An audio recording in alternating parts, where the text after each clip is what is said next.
પાણીને ગમે તેટલું ઉકાળો, બળીને વરાળ થઈ જશે, પણ ક્યારેય ઉભરાશે નહીં. આ વાત ખાનદાનીને પણ લાગુ પડે છે. હું જે કાંઈ બોલું તેની માટે હું જવાબદાર છું, પણ તમે જે સમજો છો તેના માટે નહીં. જે વ્યક્તિ પોતાનો સ્વભાવ પરિસ્થિતિને અનુકૂળ બનાવી શકે તે માણસ આ જિંદગીના મંચ પરનો સૌથી ઉત્તમ કલાકાર છે. વિશ્વાસ હશે તો મૌન પણ સમજાશે. વિશ્વાસ નહીં હોય તો શબ્દોમાં પણ ગેરસમજ થશે.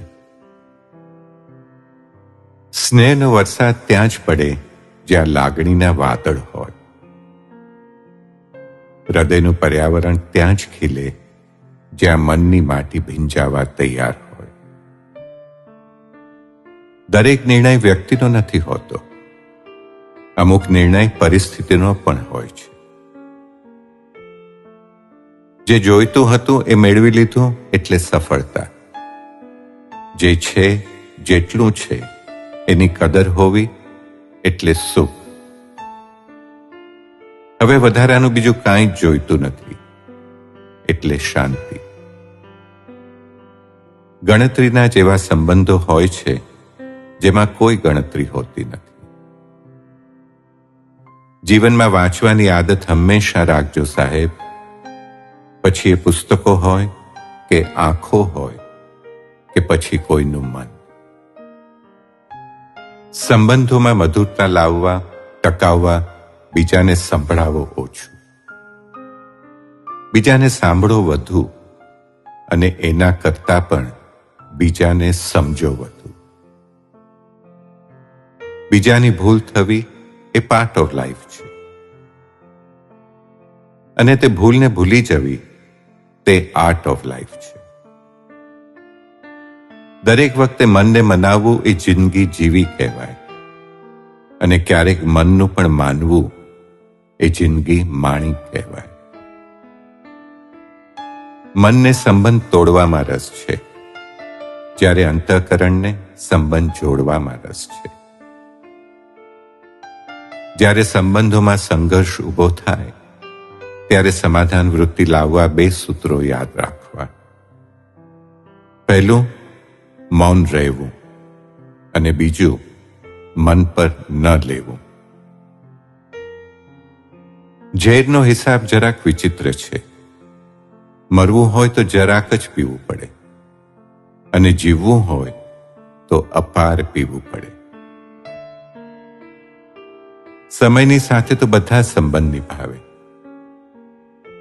પણ મીઠાશ તો ત્યારે આવે જ્યારે સમય બદલાય પણ સંબંધ ના બદલાય. ખોટું લાગી જાય એવું સત્ય જરૂર બોલજો, પણ સત્ય લાગે એવું ખોટું ક્યારેય ના બોલતા. સાદગી એ ઉત્તમ સુંદરતા છે. ક્ષમા એ ઉત્તમ બળ છે. નમ્રતા એ ઉત્તમ તર્ક છે, અને મિત્રતા એ ઉત્તમ સંબંધ છે. જગતમાં પ્રત્યેકને પૂરતા પ્રમાણમાં કોઈ વસ્તુ મળી હોય તો તે બુદ્ધિ છે. કારણ કે પોતાનામાં ઓછી છે એવી ફરિયાદ કોઈ કરતું નથી. સંબંધોમાં આનંદ ત્યાં જ હોય જ્યાં ભૂલોને ભૂલી જવાની સમજણ હોય. માણસને લોકો ઓળખે એ ગમે, પણ ઓળખી જાય એ ન ગમે. અતિશય ભીના ન થવું કે લોકો નીચોવી દે. અતિશય કોરા પણ ન થવું કે લોકો ગળી વાળીને મૂકી દે. થોડા આડવિતરા રહેવું કે લોકોને સમજ ન પડે કે આને તડકે રખાય કે છાંયડે. ખોટા ખર્ચા જીવનની રીત બગાડે છે, અને ખોટી ચર્ચા સંબંધની પ્રીત બગાડે છે. અને અંતમાં, વ્યવહાર એ ઘરનો કળશ કહેવાય, માણસાઈ એ ઘરની તિજોરી કહેવાય, મીઠી વાણી એ ઘરનું ધન કહેવાય, પૈસો ઘરનું મહેમાન કહેવાય, વ્યવસ્થા એ ઘરની શોભા કહેવાય, અને સમાધાન એ ઘરનું સુખ કહેવાય.